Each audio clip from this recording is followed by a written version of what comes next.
12월 15일입니다. 어리석은 사람들의 성향이란 제목으로 전도서 10장 1절에서 10절, 11절까지 말씀입니다. 앞에서 죄인 하나가 많은 선한 것을 망가뜨릴 수 있다라고 말했던 전도자는 이어서 같은 이야기를 합니다.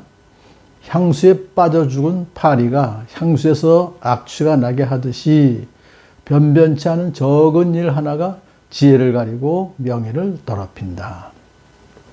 하찮고 해로운 것이 주위에 귀하고 아름다운 것에 영향을 받기는커녕 오히려 악 영향을 끼쳐서 부정적인 것이 되게 만든다. 그런 뜻이죠. 망친다 이겁니다.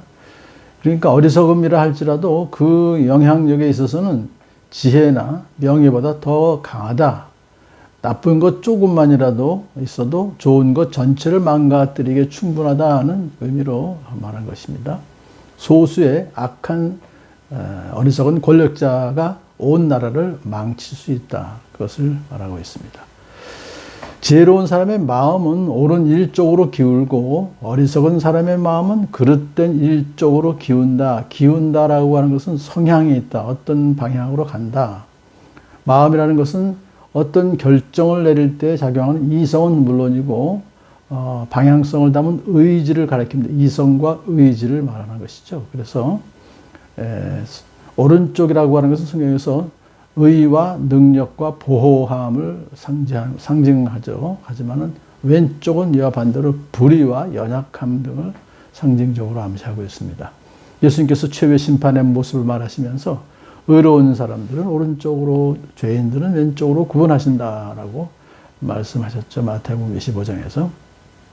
그래서 이 지혜로운 사람의 마음은 옳은 쪽으로 기울고 어리석은 사람의 마음은 그릇된 이쪽으로 기운다라고 하는 것은 비록 지혜자들의 일들이 때때로 어리석은 사람들에 의해서 무너지기도 하지만 본질적으로 지혜자와 우매자는 그들의 성향이 분명히 차이가 있다. 이건 지혜로운 사람들을 지금 높이는 거죠. 어리석은 자는 길을 갈 때에도 생각 없이 자기의 어리석음을 누구에게나 드러낸다. 누가 봐도 오묘한 짓을 하는데 본인은 자신이 어리석음에도 불구하고 스스로 지혜로운 채 말하고 훈계하려 한다는 거예요. 다른 사람의 조언이나 충고를 일체 받아들이지 않을 뿐 아니라 오히려 다른 사람을 가르치려 들어요. 이것이 바로 교만에서 나온 것이죠. 그것을 3절에서 말하고 있습니다. 4절에서는 통치자가 너에게 화를 낼 때 너는 네 자리를 뜨지 말아라. 침착하면 큰 잘못을 막을 수 있다. 신하들이 화를 내는 왕 앞에서 공손한 태도를 지키고 태도로 자리를 지켜야지 아닌 거라면 큰 화가 미칠 수 있잖아요. 그래서 어리석게 함부로 행동하지 말고 침착하게 위기를 넘기는 지혜를 가져라. 그런 뜻입니다.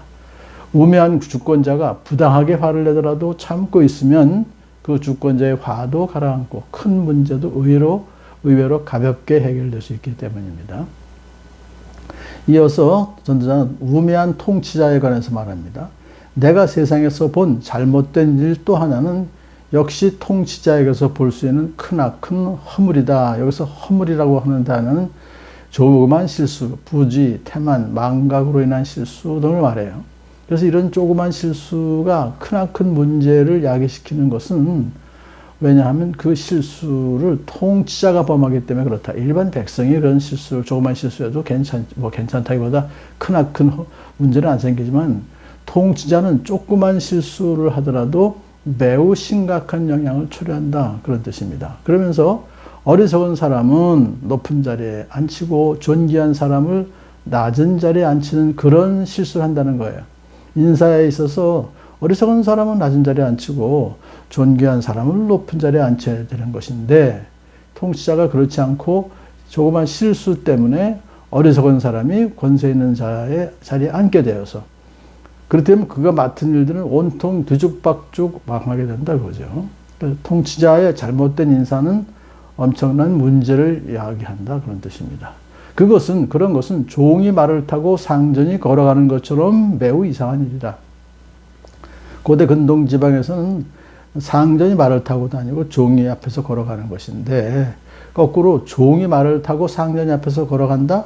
이것은 결국 사회가 완전히 뒤죽박죽 된다는 얘기죠. 통치자의 잘못된 판단으로 인해서 이런 상황이 유발되는 것이다. 그러므로 미련한 잠언 19장 10절은 미련한 사람이 사치스럽게 사는 것도 마땅치 않은데 하물며 종이 고관들을 다스리는 것이랴.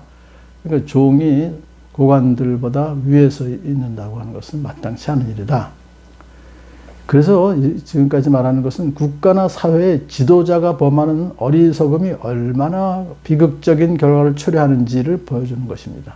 그러므로 지도자의 위치에 있는 우리 성도들은 더욱 지혜 있게 행동해야 되면서 지혜가 부족할 때는 지혜를 후해 주시고 굳이 아니하신 하나님께 지혜 달라고 기도해서 지혜로운 지도자가 되어야 될 것입니다.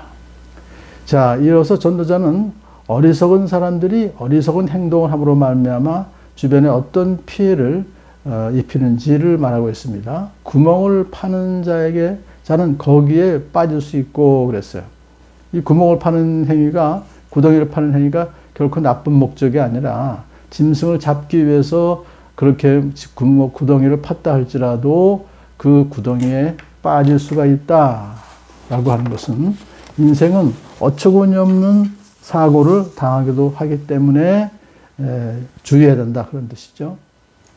또 담을 허무는 자는 뱀에게 물릴 수가 있다. 이 수리하기 위해서 또는 증축하기 위해서 담을 허물 때가 있죠. 근데 우발적 사고로 뱀에게 물릴 수 있다 하는 것을 말하는 것이죠. 이것은 그렇게 구덩이를 파는 행위나 담을 허무는 행위는 스스로 빠질 수 있는 위험이 도사리고 있다. 항상 그러한 행위를 할 때 도리어 자신이 피해를 입게 될 수도 있으므로 지혜로운 사람은 삶의 모든 과정 속에서 나름대로의 위험이 있음을 감지하고 주의할 때 성공할 수 있는 것입니다. 여기서 그리고 이어서 또 계속해서 말하죠. 돌을 떠내는 자는 돌에 다칠 수가 있고 나무를 패는 자는 나무에 다칠 수가 있다. 이것은 인생이 일상적인 삶 속에서도 자기가 해야 될 일을 하는 그런 삶 속에서도 우발적으로 위기에 직면할 수 있다는 걸 말하는 것이고요. 도끼가 무딘데도 그 날을 갈지 않고 쓰면 힘이 더 든다. 그러나 지혜는 사람을 성공하도록 돕는다. 그러니까 지혜가 필요하다는 걸 얘기하는 거죠.